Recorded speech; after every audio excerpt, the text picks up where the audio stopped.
Сәлем тыңдарманым, менің каналыма лайк басып тіркеліп отырыңыз. Бүгінгі әңгіме қос құрбы жайында баяндалады.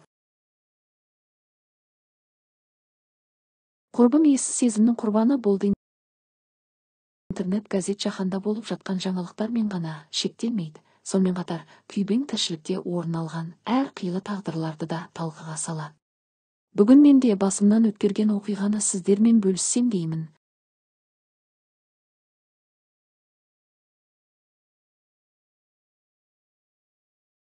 Сәния екеуміз жетімдер үйінде тәрбиеленіп өстік.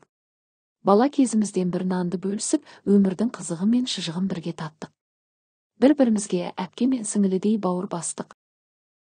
Сәния сұңғақ бойлы, аққұба өңді, сымбатты қыз болатын. Әсіресе мөлдіреген көзі адамды бірден өзіне баулып алатын. Ақ көңіл міні сол, бір ренжісе біразға дейін сөйлемей қоятын. Мен Сәния сияқты сұлу болмасам да, сүйкімді, ел сүйсінер қылықты болдым.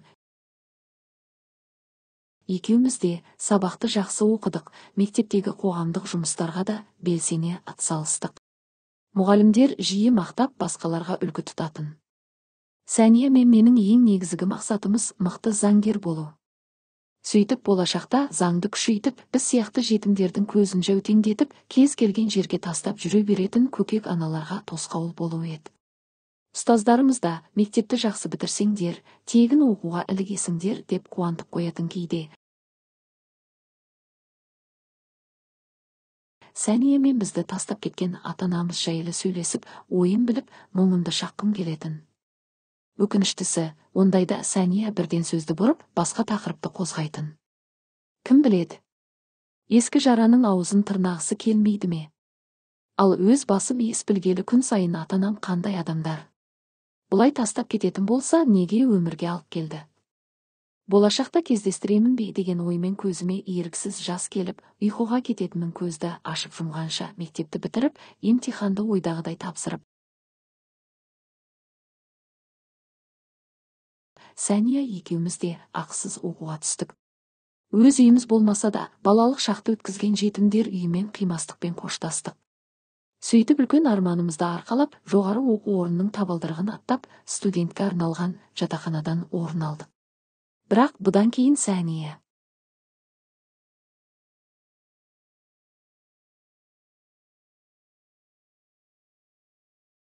бірінші курсты Сәния екеумізде үздік бітіріп, стипендиямызды көбейтті. Жаз басталып, студенттер жапа-тармағай үйлеріне тарасып жатты. Біздің барар жер, басар тауымыз болмаған соң, уақытты тепке кетірмей, үлкен мейманханаға уақытша даяшы болып орналастық. Сөйтіп бірсыпыра киімімізді түгендеп алдық. Алда екінші курс күтіп тұр. Ол да жетті. Дәл осы уақытта біздің оқуымызға жаңадан Арман есімді жігіт басқа жақтан ауысып келді. Біз қатарлас болатын. Бой десе бойы, түр десе түрі бар, жастардың тілімен айтқанда красавчик еді.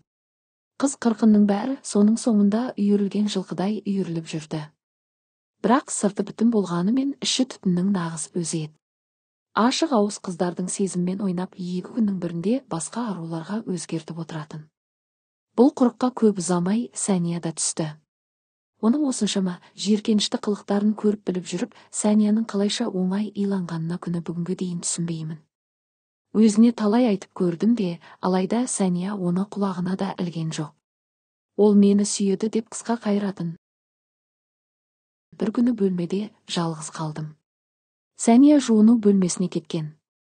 Бір кезде біреу есікті тоқылдатты. Ашық қарасам, Арман екен келіп тұрған. Сәнияны іздеп келіпті. Бірақ екі көзімен мені жеп барады. Көзі ойнақтап мені бас салардай. Зығырданым қайнап өзімді әрең ұстадым. Осы уақытта Сәния да келіп қалды. Дым болмағандай Сәнияның бетінен сүйіп, сыртта күтетінін айтып шығып кетті. Оған Сәния балаша мәз болып қалды. Арманның маған қалай қарағанын айтайын деп оқталдым да, артынан дұрыс түсінбей, әдейі айтып отыр деп қалар деп тілімді тістеп барып қайттым. Мен кеттім. Кеш келемін деп Сәния да артынша шығып кетті. Түннің бір уақыты болды. Сәния әлі жоқ. Ұйықтай алмай, Сәнияны күттім. Таңға жуық ол да келді. Сырттай оқитын студенттердің тізімінде де жоқ болып шықты. Ең болмаса, сол кезде мекен жайында алып қала алмадым. Бүгінде мен 3 баланың анасымын. Заң қызметкерімін. Жолдасым инженер. Атанасы қарапайым жандар. Менің жетімдігімді бетіме баспай, жылы қабылдады. Алайда, Сәнияның тағдыры күні бүгінгі дейін алаңда. Әлде сол құрбымды іздеп тауып, жағдайын біліп қайтсам ба екен деп ойлап жүрмін. Келесі видеомды жіберіп алмас үшін каналға тіркеліңіз.